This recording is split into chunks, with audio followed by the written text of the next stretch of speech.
Hello again, friends. Like I said, today we're going to talk a little bit about universalism and a little bit about democracy.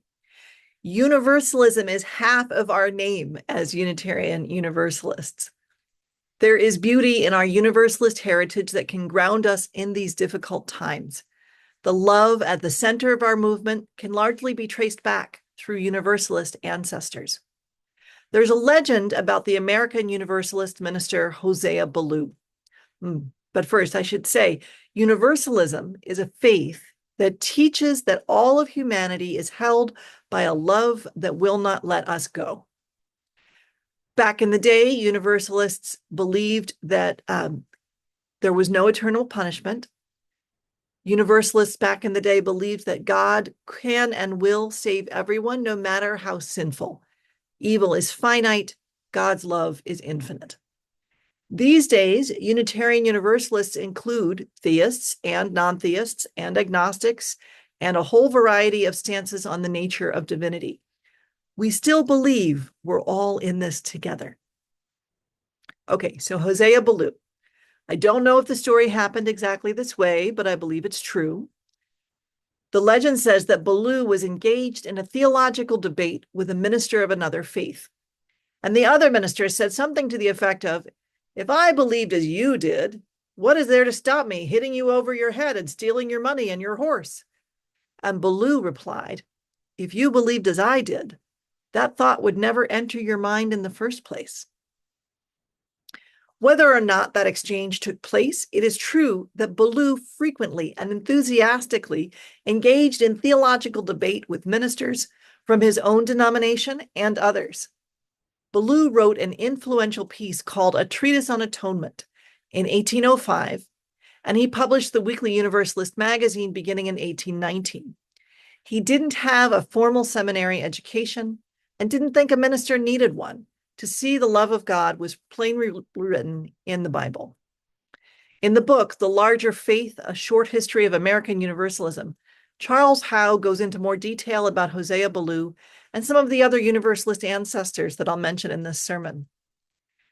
Once in a speech, Ballou said, "Your child has fallen into the mire, and its body and its garments are defiled.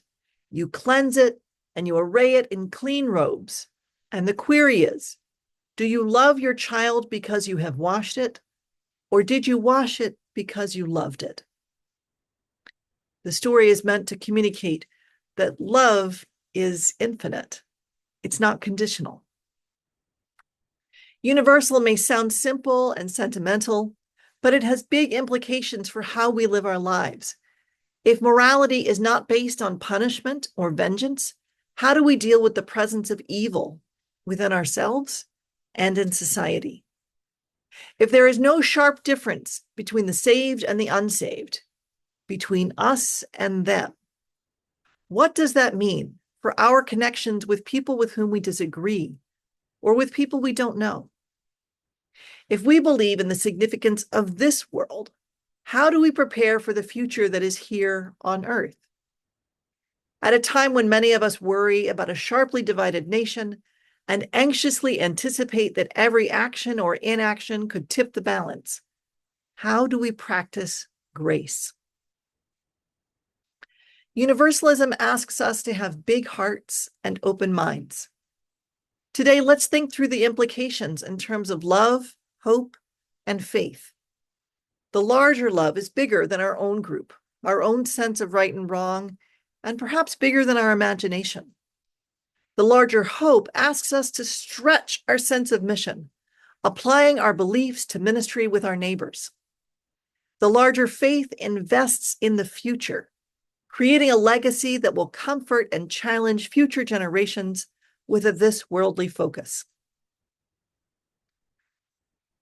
For part of the time I was in seminary, we lived in Oakland, California.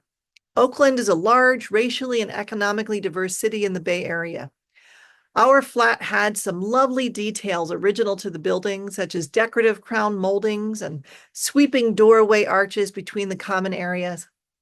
Our unit also came with a garage with a door that hung askew. The landlord promised when we moved in that he would fix it, and he actually got around to it about a year later. There was no interior entrance to the garage, just one from the street. And since the door was kind of kittywampus, there was no way to lock it. And getting it open required some creativity. We would jump up from the ground and attempt to bang on the sweet spot in the corner of the garage door, at which point it would pop open. It wasn't ideal, but this ritual earned us the holy grail of off-street parking, and the landlord was always promising to take care of it soon, so we got used to it. One day, we looked down from the window at the front of the building and saw that the garage door was open. We went downstairs to find that our car was okay, but there were several things missing from the storage area. Most significantly, we were missing some thick handmade sweaters that had sentimental value, and we were missing the better part of a tent. A separate bag with the tent poles was still there. Filing a renter's insurance claim meant calling the police. I would make a different choice now. The person who took down the information over the phone asked if the garage had been locked. No, I said, there's no way to lock it. I imagined I could hear her rolling her eyes, and she gave me a report number, and the criminal justice angle didn't provide a satisfactory resolution.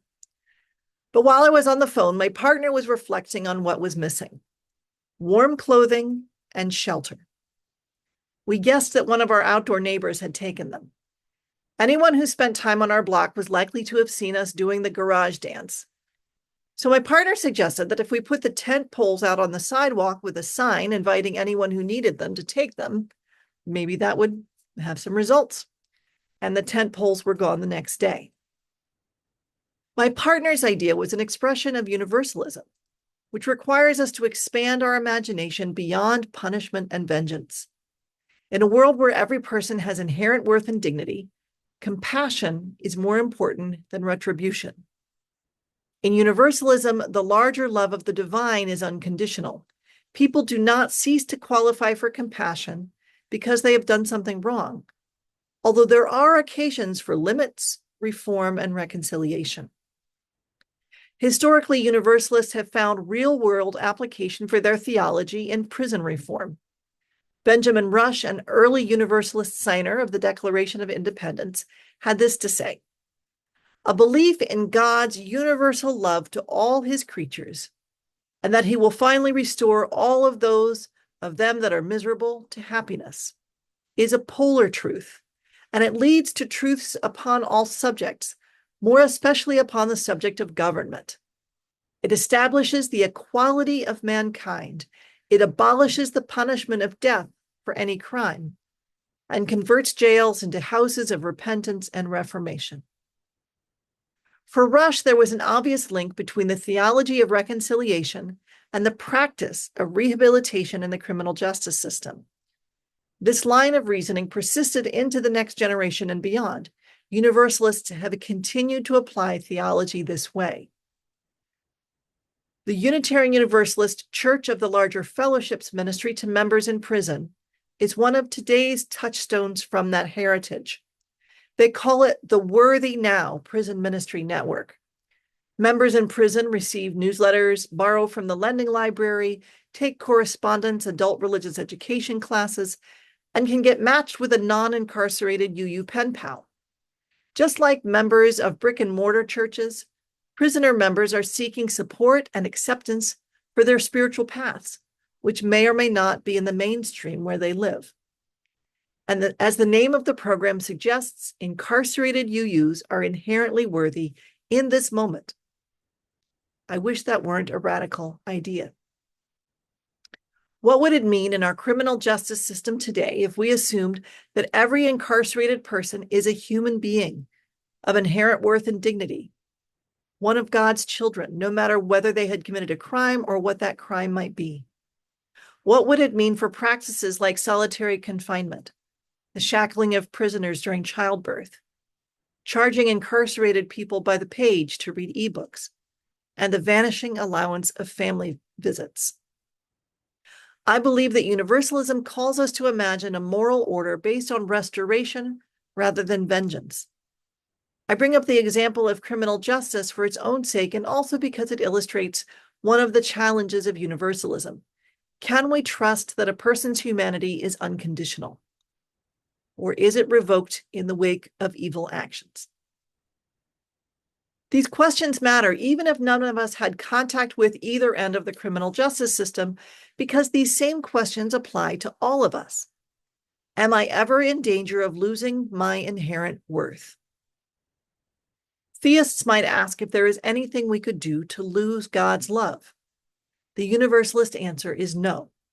The power of love is larger than that. Evil is not some kind of infectious disease that we can avoid or that we must avoid in order to be part of the human family.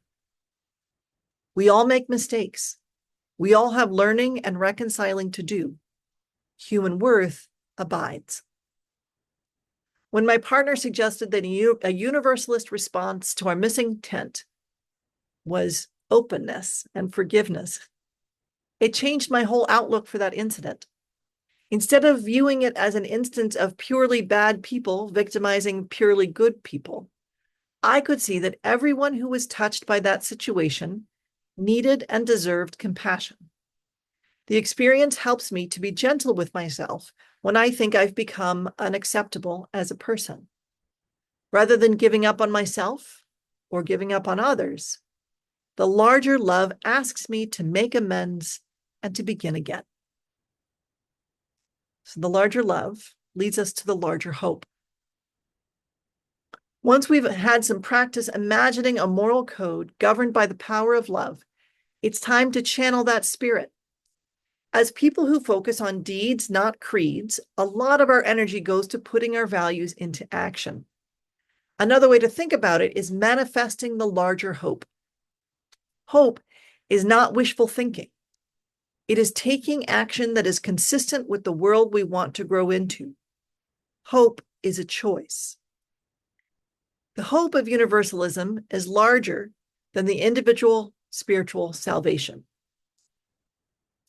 Everyone is saved. Boom, done. The hope is larger than knowing things or understanding things. The larger hope is not about rescuing people from being on the wrong side. So if the work of universalism is not about winning souls and it's not limited to sharpening our minds or spreading good news, what is our mission? I would say that the larger hope, bigger than these goals, is creating visible, tangible, lasting forms of love for this world.